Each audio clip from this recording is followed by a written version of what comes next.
От имени правительства, от имени главы Владислава Вячеславовича Ковалыга я имею честь сегодня поздравить всех нас, всех вас, всю большую команду, кто трудился над этой энциклопедией, с выходом в свет первой в истории нашей республики региональной энциклопедии. Давайте еще раз поаплодируем этому событию. Авторы энциклопедии посвятили ее столетию образования Тувинской Народной Республики. Над книгой работали историки, биологи, математики, лингвисты. Хочу подчеркнуть, что это первое своеобразное объединение всего научного сообщества Тувы, независимо от специальности.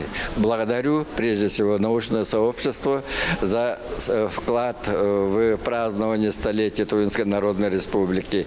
И самое главное, я поздравляю народ нашей республики с выходом этого свода знаний о нас, о самих жителях нашей республики. При создании любой энциклопедии сначала формируется словник, то есть составляется список всех терминов, для которых в будущем будут созданы энциклопедические статьи. И такой словник Уральско-Тувинской энциклопедии был презентован в 2019 году, а первый том энциклопедии в 2021. Один из авторов энциклопедии – кандидат философских наук Чечек Кадыкбай. Она является автором нескольких статей по религиозной и духовной культуре.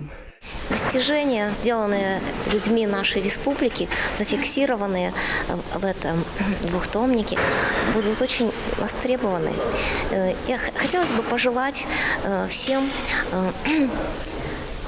очень такого радостного восприятия жизни, оптимизма, несмотря на трудности, и творческих свершений для будущих поколений. Тоже хотелось бы пожелать такого благодарного отношения к своей истории и такого доброго, позитивного мышления.